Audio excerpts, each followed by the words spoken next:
Hello and welcome to Level Up Your Talents Abroad, a series of inspiring interviews of expats where we uncover through their stories what talents they have developed. We are exploring the behind the scene because too often we only see the end result of an expatriation, but we miss out on the process, what it really takes to get where they are today. So they will share with us the up and the downs, the bold decisions, their challenges, and what they learned on the way. It's been like 20 years that I'm living abroad, and I've never met an expat who told me it was easy. If you keep the big picture of that experience, the move itself is such a tiny part, right? What's important is what comes after. And that very often we are not well prepared for that. And we go through a big emotional roller coaster. So if you want to get better equipped for this journey abroad, visit the website Expat Coaching Corner. I design an online program with on-demand videos, super flexible, just for you to equip you better for this ride. So the link is in the description. I'm your host, 𝗂'𝘃𝗲. Now let's dive in. Okay, so today we have the pleasure of welcoming Lauren to this series. Hi, Lauren. Hi, thanks for having me. Thank you. Thank you so much for joining us. We are thrilled to have you with us today. And thank you again for accepting, for sharing your story and exploring what it really takes to level up your talents abroad. So first, for our listener, could you please share with us your journey, like to give us some context?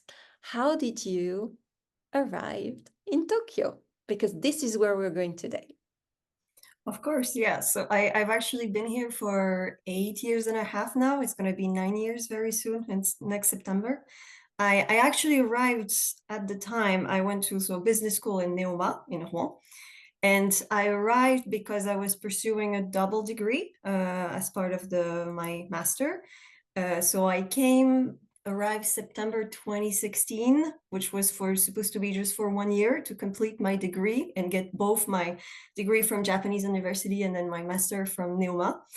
And then after 1 year, I decided, actually not even after 1 year, probably a few months in, I said, oh, you know what, I really like it here. Maybe I should stay a bit longer.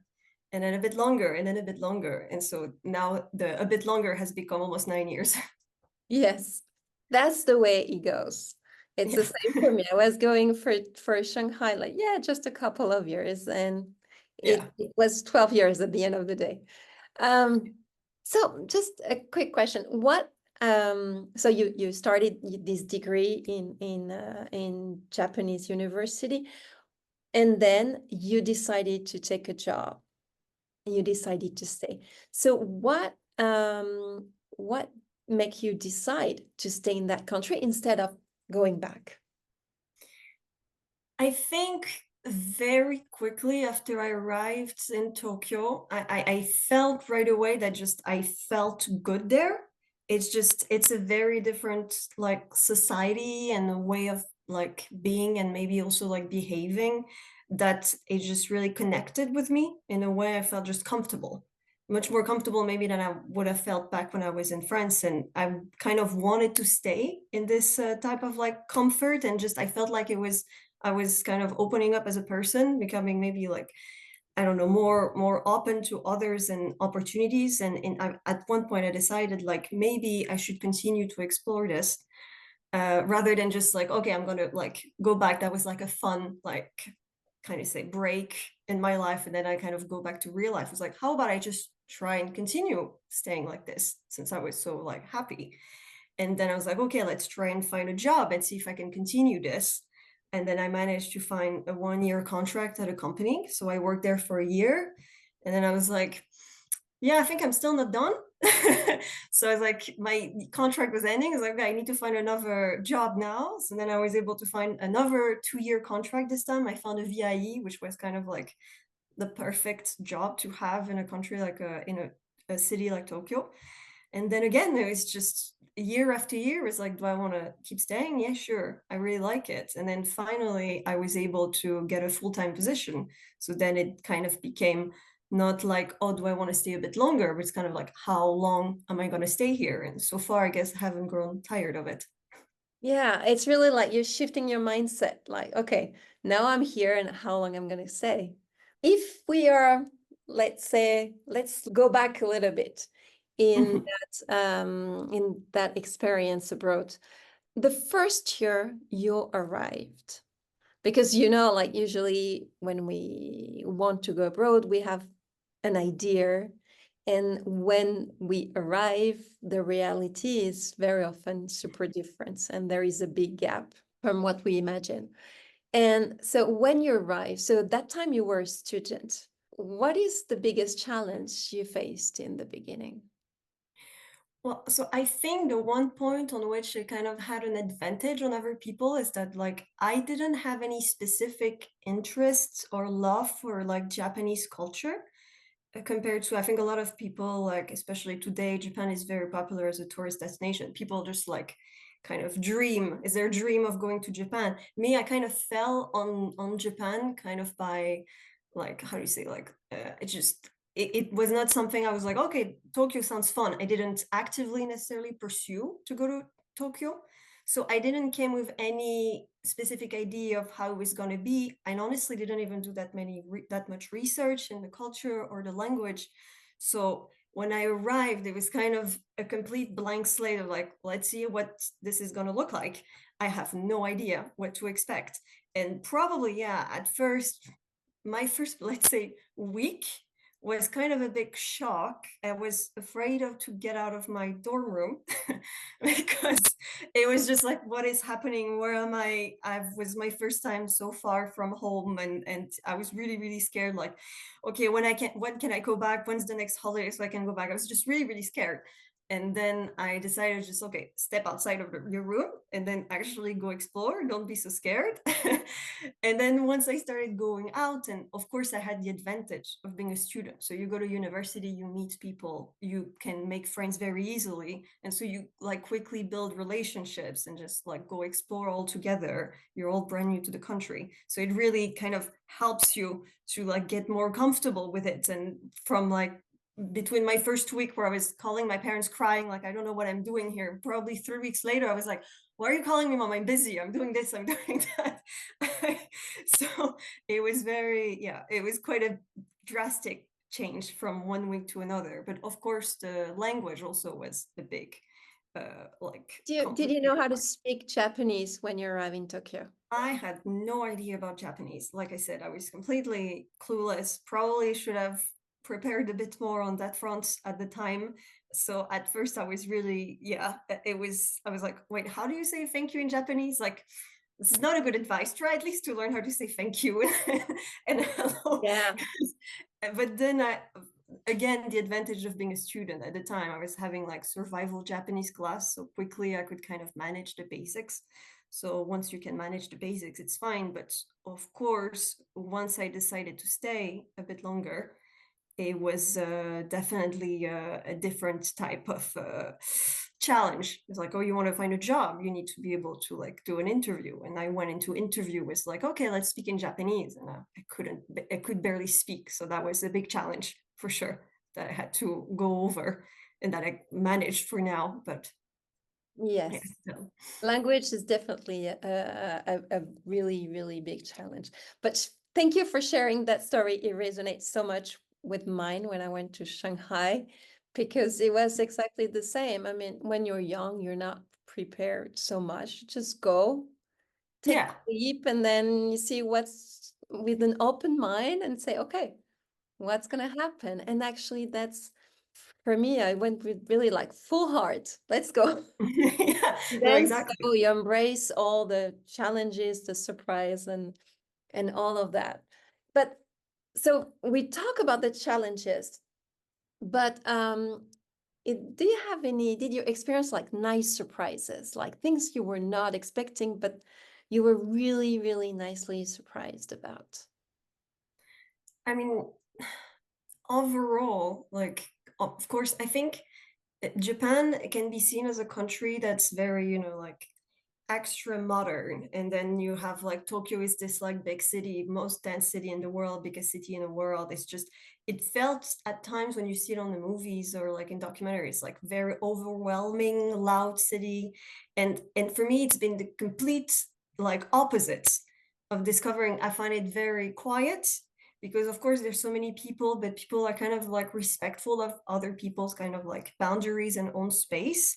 So you feel this kind of like calm and quiet. It's, of course it's a rush, but it's still much more relaxed somehow. I don't know, I always feel the difference when I go back to France, and then I'm in Paris, and just like Paris is loud and it's like intense, and it's just like people talk very loudly, like you have like the cars on the streets. It was, so it's, for me it's almost sensory overload when I go to Paris. With Tokyo is very much more quiet, and that's why also one of the things that I feel more relaxed in that type of setting. If we're going back on the language issue, um, because yes, having the survival Japanese and jumping through, like being fluent, how did you bridge that gap? How did you Yeah. overcome that challenge? Because that's a real big challenge. It took me a long time, to be honest. Probably I would say my first 5, 6 years here, I was really barely speaking any Japanese, because the way I was seeing it is like, I have to be perfect at talking. Otherwise, if I make mistake or anything, it's going to be like people are going to correct me. They're not going to understand me. And also I think I was surrounded by people who were either foreigners with really good level of Japanese or native Japanese speaker. So they speak together really well, and you try to jump in with your really bad Japanese, and then kind of people sometimes make fun of you. And so you get super conscious. So I was like, I'd rather not do than do badly, which is worse like strategy to have if you want to get fluent in a language. And I don't know, I had like kind of it clicked somehow like 2, 3 years ago, where I was like, I started trying to talk more with my Japanese colleagues at work, and they were just like, you know, Lorraine, we can understand what you're saying. Even if you're going to make mistake, people are going to be respectful of the fact that you're trying. So I tried more and more, and even to this day I speak really bad Japanese. I make a lot of mistake.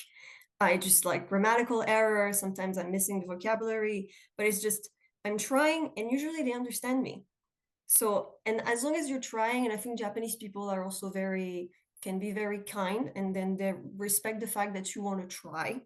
So as long as you do that, then it's fine. And then from that moment on, when I put way less pressure on myself, that's when my like level got so much better. Because I was like, okay, stop being scared, just try it. And the more you try, the better you'll get at it. That's a great advice. That's a great advice. We should all write that down and say, okay. Yes, but it's hard. It took me a lot of time. I wish I had this like 2 years in than like 6 years in.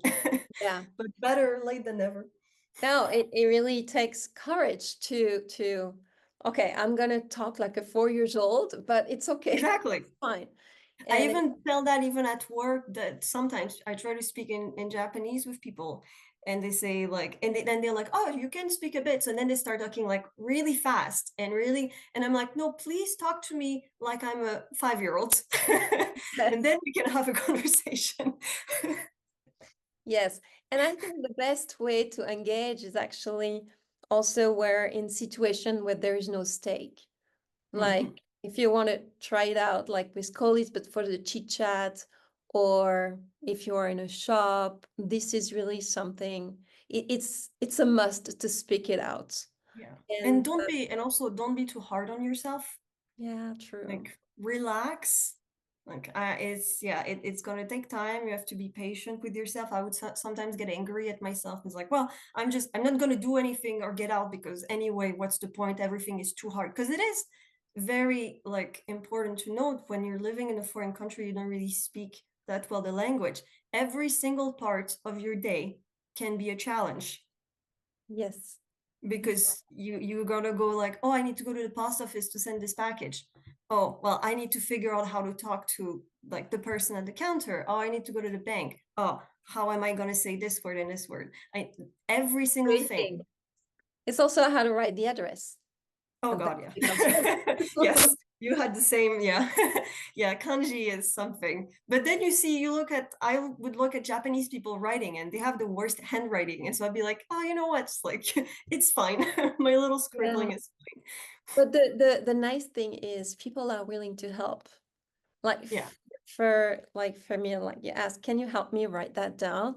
And they do it very nicely, and it establishes also a connection. So exactly. so it's nice to have that type of connection, because even if we can't write, you can still speak with them. So it's Mhm. nice to have this little chit chat, and so the experience is nice.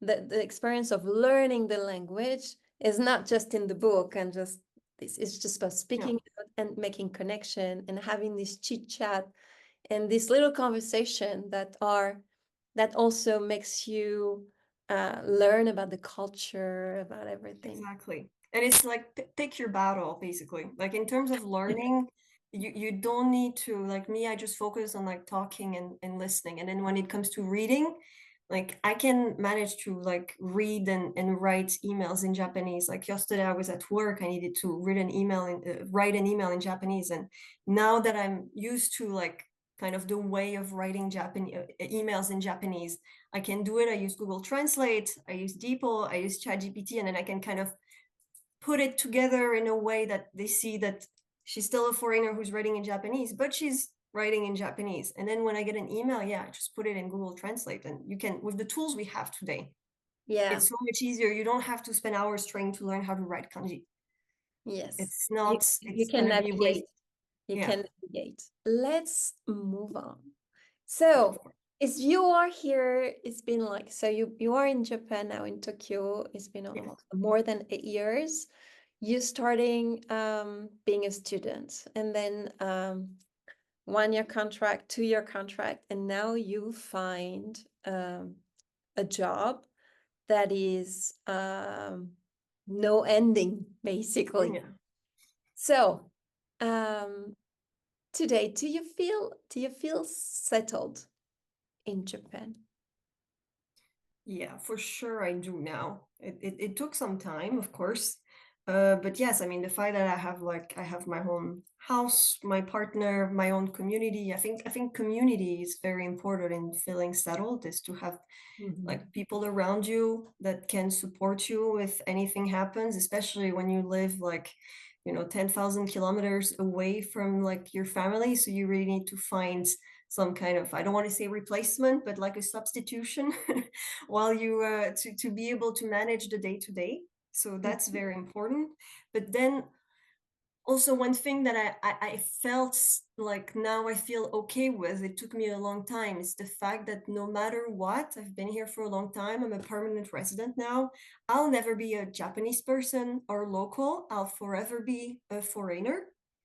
And Mhm. you have to be okay with that fact, because you'll never be, you can try as much as you want, maybe some people can manage after like tens of years or something, you never be, especially for a society like Japan that is so specific, like you'll never be a local, you'll always be called gaijin, as like a foreigner, no matter what, no matter how long you stay, you're going to arrive in a restaurant and they'll give you an English menu. Yes. It's they always think you're a tourist no matter what, and you have to be just okay with that fact and be kind of at peace with it. Yes. Yes. Interesting. Interesting. Yeah. How much, yeah, we adapt, we feel settled, but going up to really full blending, like 100%, Mhm. is something that is not possible.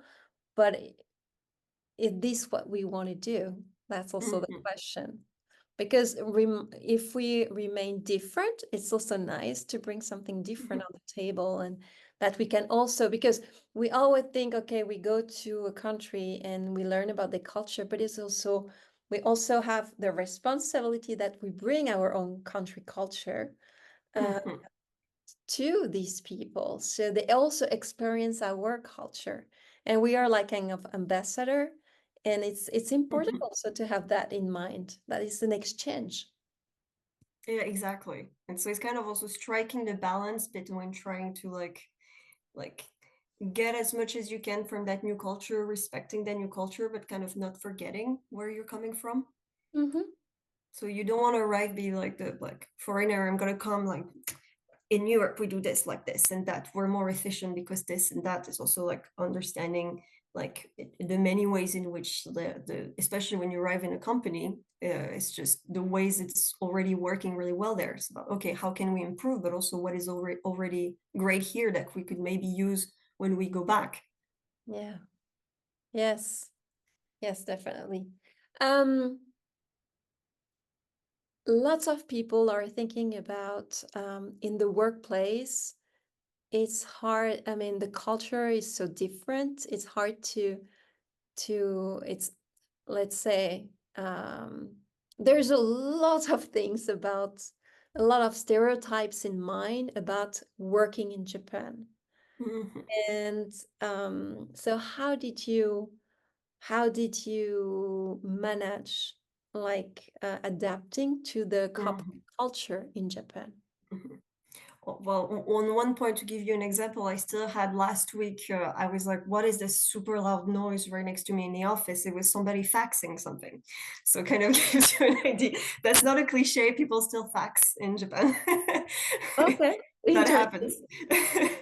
But I think it comes with time, and it's kind of like a soft skill you acquire by, I think, observing a lot, doing a lot of research. I think it's also one of the advantage I had of being for 1 year at university in Japan. Before that, I had a great class by like the dean of our school of business, where I was, which was supposed to be about CSR in Japan, but actually kind of was more about, we did deep research into like Japanese history, and kind of through Japanese history and like societal structures, understanding how today this translate in the workplace, and all these unwritten rules of like behaviors, of hierarchy, of implied hierarchy because of the age, because of the level. So there's a lot of unsaid rules that it's you can't just like magically figure it out. You have to kind of do your research to understand how it is.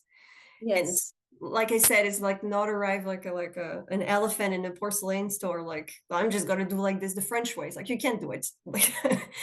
So you were saying like, okay, you have the mindset, like you come with an open mind, you're trying, you're nice, you respect, you observe. So that is within you, but there is when you go to Japan, your advice would be really to also have these big learning curves about the culture and how to behave. So it means that what you're thinking can translate into the right behavior. I mean, the behavior that is adapted to the culture, right? Yes, of course. It's like I said, a lot of unwritten rules in Japan, but then, and that's why I'm saying it gets more complicated than this, because the reality is, like, for example, you see a lot of content of people saying like, oh, all those things you should not do when you come to Japan. Don't do that when you come to Japan. Rules are important in Japan. But you can't get like overwhelmed by it. Like you still need, and that's where it gets hard, because you need to find the right balance between, I'm going to respect things as much as possible, understand it, but then you can't kind of forget yourself and your own culture, and just, you can't just become totally like you're gonna subject yourself to what's going on, and then not kind of lose what makes you like, and like what you brought by being also like coming from a different culture. And that's really hard balance to strike. Yes, because you need to learn but then integrate and still feel yourself. Yes. So that takes a long time, I guess. Yes, it takes a long time, and it's still not like, it's still like, I've been here for 8.5 years, and it's still complicated for me to be able to figure out that balance. So it means, if I understand well, it means that sometimes you're thinking something and you don't know what's the right behavior to have according to one situation. Yes, probably. It's very, it's yeah, you want to do the right thing, but sometimes it can be hard. Yeah, Yes. the intention is always to do the right thing. Yes. But sometimes it doesn't translate how we want. Like this is about like being with other and that's what makes it tricky. And I think that's why, you know, a lot of people don't necessarily stay here like too long. I think people sometimes kind of give up, like, oh, it's too complicated, it's too narrow of a line to thread. So it's easier. Sometimes we talk about, my partner is like, so he's also a foreigner, he's a different nationality than me, not Japanese, and how it's like, just why are we making our life so complicated? Why are we could just go back to Europe, it'll be so much easier. Why are we, but then we end up loving it here. So it's yeah, you have ups and downs, of course. Yes, yeah, but that's totally understandable. Mm-hmm. Looking back on this experience of 8 years abroad in Japan, is there anything you would have done differently? Well, like I said, probably like try and be like less scared of speaking Japanese earlier. I probably would have a better level now, that's for sure, and it's an important part. Other than that, probably no, to be honest. It's at least like there's no regret. It was a big gamble for me to decide to stay. It was kind of shifting from the specific like path that I was supposed to go on. And so far I haven't regretted it. It's been an exciting adventure. No, but other than that, yes, no, probably. I think the language is the big thing, because of course it just touches to every part of your life. That's where you notice how essential that is. So it's yeah. What have you learned about yourself on this journey? I think I learned, at least very recently in the past 2-3 years, like I said, to be more kind to myself, to not try to like I think I always want to do like be the best and do the best way possible, and just sometimes you just try your best. which is a very different than being the best. So it's, yes, being more relaxed about things, kind of attentive to what's going on. Yes, be more kind to yourself, and be more patient with everything. And the last question, I'm asking this question to everyone. Imagine your best friend is moving to Tokyo next month. What would be the 3 pieces of advice that you would give to them? Probably the first one will be, like I said, be patient. Everything takes time. And I'm not just talking of everything we've been saying so far. I'm also talking about like everything takes time in Japan. To apply for a phone, find an apartment, everything. Okay. It can be very complicated. So it's both be patient with yourself, but also be patient with the system you're arriving in. The next thing is, yeah, like probably, of course, learning the basic of the language is useful, but also, like I said, learning about the culture is like can be important. And it doesn't mean just looking up like list of rules, but just like understanding where those rules are coming from and why like the society is this way. I think it's important. And then a third one would be,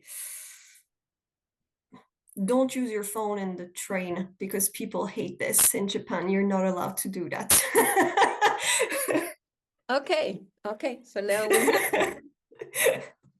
that's the big one. That's the one that I understand. The rule in Japan is like, please don't do that. People tell you, can you turn off your phone?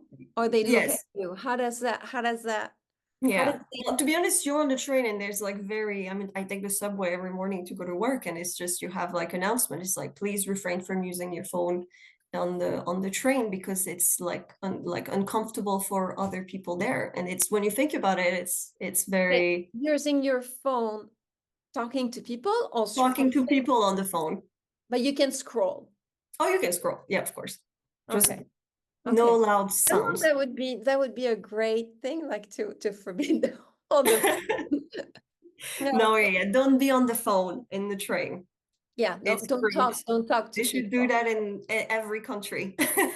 Yes, actually, in Switzerland, it's also not forbidden, but like not welcome at all. If you're speaking with someone on the train, okay, it can be like, okay, I cannot talk now. I call you later. That is Yeah, fine. But if you have like a real like 30 minutes conversation, you need to go on the platform. You can't go inside. And exactly. Yes. I think yeah. that's a great rule. If there's one rule that's no problem with, it's that one. Okay. Okay. Thank you so much, Lauren, for this great conversation and for sharing your journey with us. Very, Thank you very much. very interesting. So, to our listeners, we hope that you also find this conversation very inspiring and valuable to you. And also, please follow us on our LinkedIn page. So, thank you again, and we see you in another episode. Bye. Thank you. Bye.